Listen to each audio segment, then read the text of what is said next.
بسم اللہ الرحمن الرحیم۔ اسٹامپ پر لکھ کر دیتا ہوں کسی بھی نماز کے بعد سینے پر ہاتھ رکھ کر فَبِأَيِّ آلَاءِ رَبِّكُمَا تُكَذِّبَانِ پڑھ لیں۔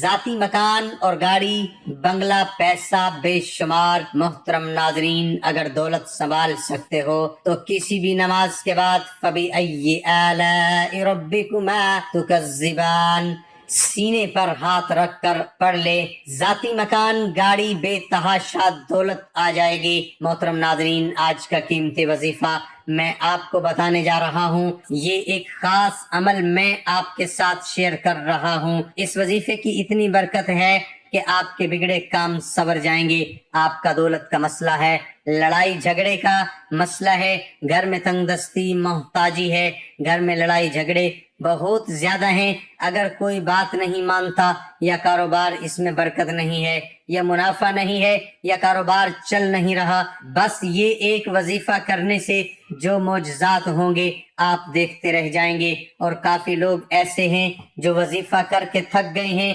لیکن ان کو کامیابیاں نہیں ملتی۔ ان کے راستے میں اس طرح کی رکاوٹیں ہیں، اس طرح کی بندشیں ہیں، تو ان کے لیے بھی یہ عمل ہے، وہ بھی اس وظیفے کو کر لیں۔ تو یہ خاص وظیفہ کیجئے۔ اس سورت کو پڑھنے والا آج تک کبھی کسی کی حاجت سے محروم نہیں رہا۔ اس آیت کو پڑھنے والے کو مانگنا نہیں پڑتا اور اسے مل جاتا ہے۔ تو میرے بھائیو، آج کا یہ جو وظیفہ ہے، اس کو کتنی تعداد میں پڑھنا ہے، کس وقت پڑھنا ہے، اور اس وظیفے کو پڑھنے سے کیا کیا فائدہ آپ کو ملیں گے، آج کی اس خاص ویڈیو میں ہم آپ کو اس کے متعلق سب کچھ بتائیں گے۔ حدیث پاک صلی اللہ علیہ وسلم کا ارشاد ہے، اے لوگو، اتنی عبادت کرو جو قابل برداشت ہو، کیونکہ اللہ ثواب دینے سے نہیں رک سکتا یہاں تک کہ تم خوف عبادت کرنے سے اکتا جاؤ گے۔ اب آپ نے اس سورت کی آیت کو کیسے پڑھنا ہے، کس ترتیب سے پڑھنا ہے، یہ اب طریقہ کار جان لیجئے۔ جب تک آپ کو طریقہ کار نہیں پتا ہوگا پھر عمل اثر نہیں کرتے، کچھ خاص احتیاط ہوتی ہیں۔ تو اب اس کا طریقہ کار جان لیجئے۔ احتیاط میں سب سے پہلے یہ ہے، کس وقت آپ نے اس عمل کو کب کرنا ہے۔ دیکھیے، آپ فجر، ظہر، عصر، مغرب، عشاء، تہجد کسی بھی نماز کے بعد کر سکتے ہو، اس میں کوئی پابندی نہیں۔ جب بھی آپ کو وقت ملتا ہے آپ اس وظیفے کو کر سکتے ہو، اس میں کوئی پابندی نہیں ہے۔ کوئی بھی مرد کر سکتا ہے، کوئی بھی عورت کر سکتی ہے۔ اکثر کچھ مردوں کو بھی مشکلات کا سامنا ہوتا ہے، کیونکہ مرد بیچارے اپنی بیوی بچوں کے لیے، اپنا گھر پالنے کے لیے باہر محنت مشقت کرتے ہیں۔ اسی طرح کچھ عورتوں کو بھی بہت سے مسائل ہوتے ہیں، وہ بھی اس عمل کو کر سکتی ہیں، اور لازمی کرے تاکہ آپ کی زندگی میں آسانیاں آئیں۔ دولت، پریشانی، جو بھی آپ کا مسئلہ ہے، بس آپ نیت رکھ کر یہ پڑھو گے، یہ عمل کرو گے تو آپ کے مسائل حل ہو جائیں گے انشاءاللہ۔ اس وظیفے کی برکت سے اللہ پاک کی آپ پر خصوصی رحمت ہوگی۔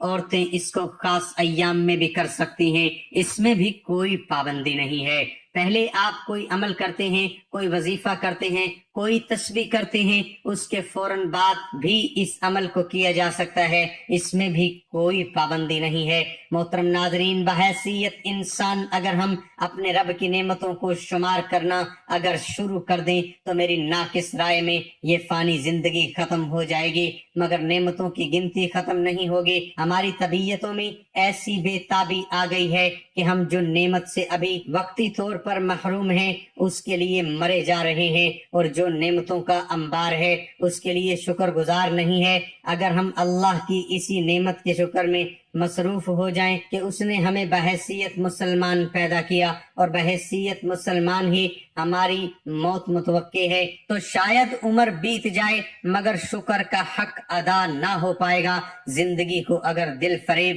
اور آسان بنانا ہے تو لوگوں میں نقص نکالنے کی بجائے اپنے رب کی نعمتوں کو گننا اور ان کا شکر کرنے کی عادت بنا لیجئے۔ یقین کریں زندگی خوبصورت اور بابرکت ہو جائے گی۔ وقت کو مد نظر رکھ کے وظیفے کی طرف چلتے ہیں۔ اعوذ باللہ من الشیطان الرجیم، بسم اللہ الرحمن الرحیم۔ یہ وظیفے کا حصہ ہے، آپ نے لازمی پڑھنا ہے۔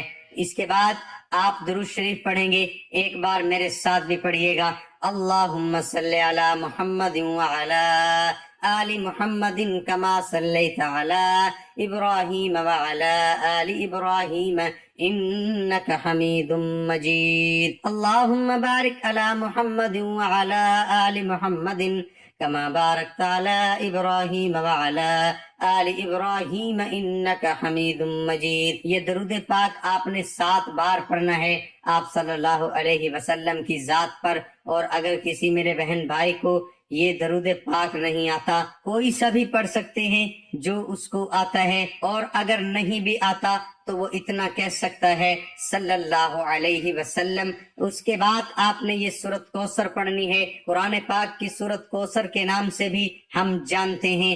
اس سورت کو آپ نے کب پڑھنی ہے اور کیسے پڑھنی ہے، کتنی بار پڑھنی ہے، سب طریقہ بتاؤں گا انشاءاللہ۔ جب آپ اس وظیفے کو کریں گے یہ سب پریشانیاں آپ کے اوپر سے دور ہو جائیں گی۔ اللہ پاک اسی صورت میں ہمیں یہ آگاہ بھی کر رہے ہیں کہ ہم غمگین اور اداس نہ ہوں، کیونکہ ہر مصیبت کے بعد آسانی ہوتی ہے۔ لہٰذا اگر کوئی اللہ تعالیٰ کے دین پر ایمان رکھتا ہے، اللہ تعالیٰ کے وعدوں پر کامل بھروسہ رکھتا ہے، اور اللہ تعالیٰ کے کلام اور رسول اللہ صلی اللہ علیہ وسلم کی باتوں پر مکمل یقین رکھتا ہے، تو وہ مصیبت کے بعد آسانی ضرور دیکھے گا، اور اس کی زندگی میں تنگی کے بعد خوشحالی ضرور آئے گی۔ آپ نے سورۃ کوثر کو صرف 21 بار پڑھنا ہے، اچھی طرح پڑھنا ہے۔ اس کے بعد آپ لوگوں نے سینے پر ہاتھ رکھ کر سورۃ رحمان کی یہ آیت فَبِأَيِّ آلَاءِ رَبِّكُمَا تُكَذِّبَانِ 100 مرتبہ پڑھنی ہے، اور جب آپ اس کو پڑھیں گے آپ کے ذہن میں آپ کے مقصد ہوں، جو آپ کے لیے مشکلات بنی ہوئی ہے، جو آپ کی حاجتیں ہوں، آپ یقیناً اس نیت سے ہی کریں گے کہ آپ کے تمام مسائل دور ہو جائیں گے۔ جو بندہ ہر وقت استغفار کرتا رہتا ہے اللہ اس کی ہر مشکل آسان کر دیتا ہے، اور ہر غم دور کر دیتا ہے، اور ایسی جگہ سے روزی دیتا ہے کہ جہاں سے اس کا گمان بھی نہیں ہوتا۔ آپ نے 100 دانوں کی ایک تسبیح کرنی ہے۔ روایات میں آتا ہے جو شخص سورۃ رحمان کی تلاوت کرے تو اللہ اسے شکر گزار کا موقع فراہم کرتا ہے، اور اگر اسی دن یا رات کو دنیا سے چلا جائے تو شہید شمار ہوگا۔ اس کے بعد آپ نے دعا کرنی ہے، یا رب کریم، یا اللہ، آپ کو اپنی شان کریمی کا واسطہ ہم گناہ گاروں پر اپنے گھر کے دروازے بند نہ کر۔ ہم سیاہ کار ہیں لیکن ہیں تو تیرے ہی بندے، تیرے سوا ہمارا کوئی سہارا نہیں۔ یا ذوالجلال والاکرام، ہم تجھ سے اپنے گناہ کی معافی مانگتے ہیں، جو تنہائی میں کیا یا محفل میں کیا، نادانی میں کیا یا انجانے میں کیا۔ اللہ اپنی شان کریمی کے صدقے، اپنے کعبہ کی عظمت کے صدقے معاف کر دے۔ تمام دوستوں سے گزارش ہے کہ اللہ تعالیٰ کے 99 ناموں میں سے ایک نام ضرور ٹائپ کریں۔